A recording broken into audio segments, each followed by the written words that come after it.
Justin says he takes his scooter to and from work instead of his car because he's afraid that he won't have a parking spot when he comes back, even without the outdoor dining. The 34,000 square foot facility will have features like theaters and art galleries. The city of Boston says that 95 out of over 100 restaurants in the North End filed for an outdoor dining permit back in 2022. Cruz says he hopes his office will be able to hold the summit once a year, every year from now on. But until then, it's time for a little rest. Reporting at the Artists for Humanity Epicenter for BNN News, I'm Garrett Adamtsev. Tricks and twists galore at this year's Northeast Regional Yo-Yo Contest at the Mass Mutual Center.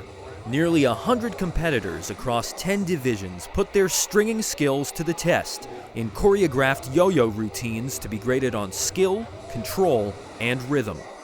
There's a few differences between these yo-yos and the ones you're probably familiar with, and who better to explain than two-time world champion Gentry Stein. All these modern yo-yos have ball bearings on the inside. That's what allows them to spin for so long. You'll notice the gap of the yo-yo is super wide. So that not only helps with landing the yo-yo on the string for tricks, but it also makes the yo-yo spin super long. So now you're no longer limited by the amount of spin of the yo-yo, so you can really create any trick that you can think of. If that sounds tricky, that's because it is. Stein shares his tried and true method to become a master. I mean, honestly, practicing every day significantly, like dedicating everything to it. But ultimately, I just loved yo-yoing. You can see that same love everywhere you look in this venue, especially in last year's Northeast champ, James Hayter. His performance earned him a spot on Gentry Stein's very own yo-yo team. I never thought I would even meet him or anything. And then he offered me to join the team, and I was like, let's go. Hayter placed 16th in last year's World Yo-Yo Contest. This time around, he's gunning for first with a champion on his side.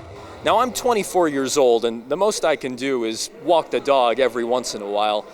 Clearly, I'm a little late to the party. Seeing the skill in a room this young gives Stein a sense of hope for the future of the sport. When it comes down to it, if you practice every day, I believe that any of the kids here can become a national or world champion if they really want to. Working for you, Garrett Adamtsev, 22 News.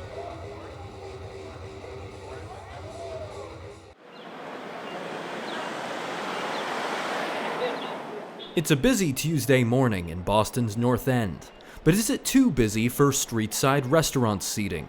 The city of Boston says yes, but restaurant owners disagree. They say it's because of the tight streets, but that's non-existing because Newbury Street has the same situation. Frank DePasquale owns 8 restaurants out of 21 that have filed a lawsuit against the city's North End outdoor dining ban.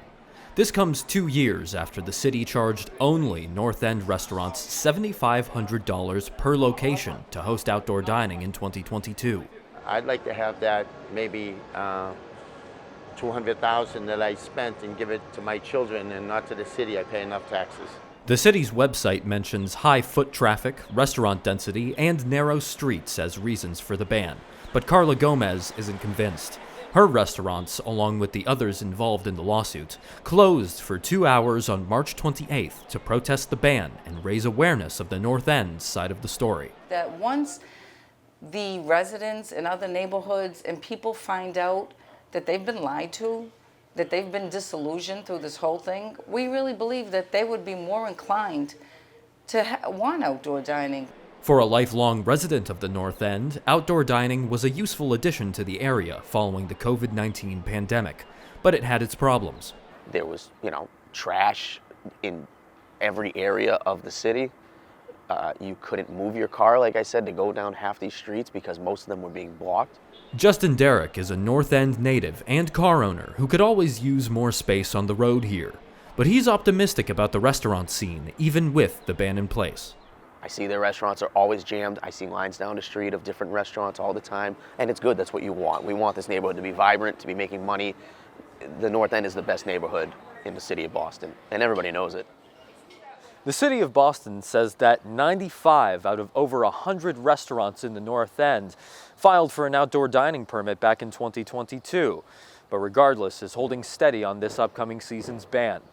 As for the lawsuits, the city recently filed a motion to dismiss, pending approval.